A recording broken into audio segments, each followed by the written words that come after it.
Terima kasih Anda masih bersama kami di Nusantara Siang. Pemirsa masih bersama Devi Ramawati, pengamat sosial. Mbak Devi, menurut hemat Anda bagaimana pendidikan seks anak di Indonesia saat ini, Mbak? Ya, tentu saja kalau mendengar kata seks, masih banyak orang yang kemudian merasa itu bukan hal yang harus didiskusikan secara terbuka. Nah, orang sering salah persepsi bahwa pendidikan seks itu adalah pendidikan mengajari anak untuk berhubungan seks. Padahal bukan sama sekali. Tapi yang diajarkan adalah bagaimana anak mengenal tubuhnya, lalu bisa memastikan bahwa tubuhnya ini terjaga baik secara fisikal maupun secara moral dan sosial. Nah, ini yang kemudian membuat ketika dialog antara orang tua di rumah maupun di sekolah sangat lemah dengan anak terkait dengan isu ini, maka anak tanpa diminta sekalipun dan juga sebagian karena memang dorongan keingintahuan kemudian mencari referensi di tempat-tempat seperti media sosial. Yang sayangnya tidak semuanya kemudian memberikan arahan yang tepat, benar dan bermoral. Itu yang kemudian menjadi problema kita semua. Nah, oleh karenanya pendidikan tentang seks yang baik adalah memang harus lewat kurikulum.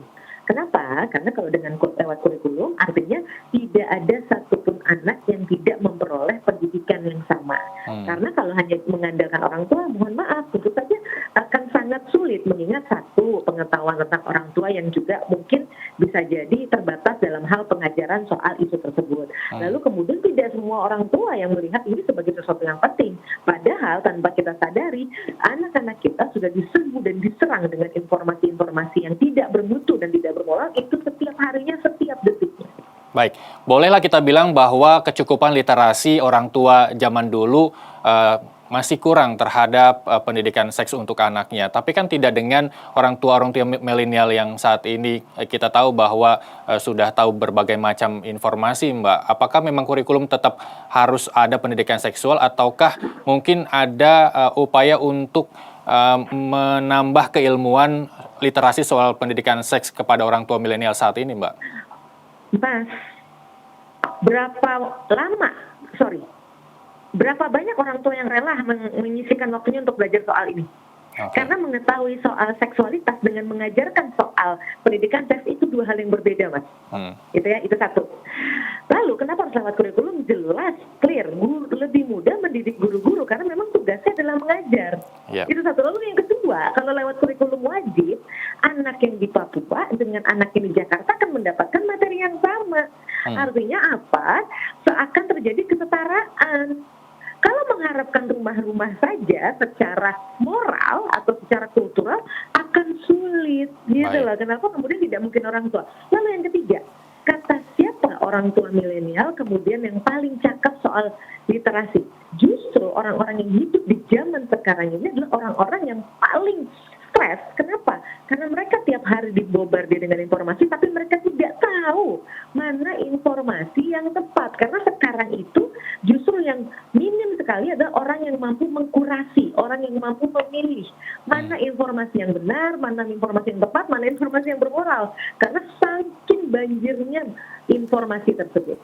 Baik, Mbak Devi, kita beralih kembali fokus kepada aksi-aksi yang berkaitan dengan video porno. Kita tahu bahwa video Paraka 01 sempat beredar di media sosial dan menggegerkan remaja-remaja Indonesia. Kalau Anda melihat ini, apa sebenarnya yang mungkin bisa saja menjadi faktor pemicu bahwa remaja dengan sangat berani melakukan video tersebut? Ya, sudah lama sekali penelitian paling tidak catatannya dari tahun 60-an lah. Bagaimana media itu punya pengaruh langsung bukan hanya pada pandangan, pikiran, perasaan orang-orang yang menontonnya, tapi juga perbuatan. Jadi aksi kekerasan, aksi penyimpangan perilaku seksualitas dan sebagainya itu dipicu oleh media. Nah, kita tahu sekarang anak itu hidup sudah bukan 24 jam lagi dengan gadgetnya 26 jam karena sambil tidur, sambil di kamar mandi, di mana-mana mereka memegang hal tersebut, gitu ya. Jadi kemudian tidak heran kalau ketika mereka studi-studi menunjukkan ketika orang menonton sesuatu di layar yang 5 inci lah atau 10 inci dan sebagainya, dia merasa bahwa apa yang terjadi di situ juga terjadi di seluruh dunia. Sehingga apa? Kemudian muncul cara pandang bahwa apa yang dia tonton adalah sesuatu hal yang biasa saja. Ketika setiap hari anak sudah terpapar dengan seksualitas, dia akan berpikir bahwa semua orang di dunia ini melakukan hal tersebut kok. Jadi kalau saya melakukannya, saya tidak masalah karena kan saya sama dengan orang-orang lain. Nah, ini yang berbahaya gitu loh. Jadi artinya bukan tidak boleh menggunakan gadget, tapi yang paling penting adalah dosisnya gitu ya, berapa lama, berapa sering kan begitu. Baik, Mbak Devi, apa yang bisa dilihat dari dampak jangka panjangnya? Mengingat bahwa pelaku ini masih berusia remaja, masih cukup panjang perjalanan karirnya mungkin atau perjalanan pendidikannya di bangku mahasiswa. Dampak yang mungkin paling bisa ditemui ketika para pelaku ini ternyata video aksi pornonya tersebar dan menjadi konsumsi publik di Indonesia, Mbak Devi. Ya, pertama tentu saja dia akan mendapatkan sanksi sosial ya. Artinya bayangkan seumur hidupnya dia akan dikenal misalnya, karena kan jejak digital itu kesulitannya adalah jejak digital itu sangat sulit dihapus. Betul. Gitu ya. Jadi artinya dia akan dikenal, di label sebagai orang yang pelaku kejahatan moral lah gitu, karena Anda menjajakan diri Anda dan sebagainya. Lalu yang kedua, secara mental sangat mungkin berpeluang orang tersebut kemudian melakukan kecanduan. Kalau di kecanduan, yang paling problem adalah dia tidak akan produktif karena yang ada di pikirannya hanya itu gitu. Lalu yang ketiga, ketika dia bukan hanya sekedar memproduksi sebuah tayangan, tapi kemudian menjadikan itu sebagai perilaku kehidupannya sehari-hari.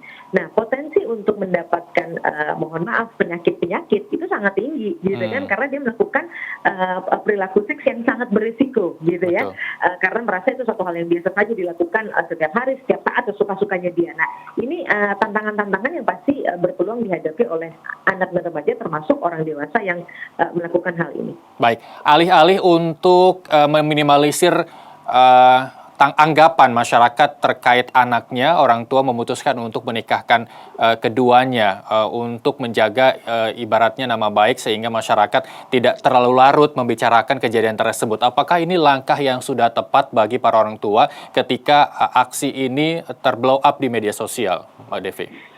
Ya, tentu saja ini menjadi satu hal yang kita perlu empati ya. Ini bukan pilihan yang mudah. Karena mengingat ketika menikahkan seorang anak dan remaja di usia yang sangat tinggi, studi menunjukkan, data-data menunjukkan bahwa potensi perceraian akan sangat tinggi. Potensi perceraian tinggi itu akan menyebabkan pertama mengganggu potensi masa depan anak tersebut yang tadinya harusnya sekolah jadi nggak sekolah. Lalu kemudian ketika ternyata di usia yang sangat tinggi sudah punya anak, nah bagaimana Anda membiayai anak-anak tersebut?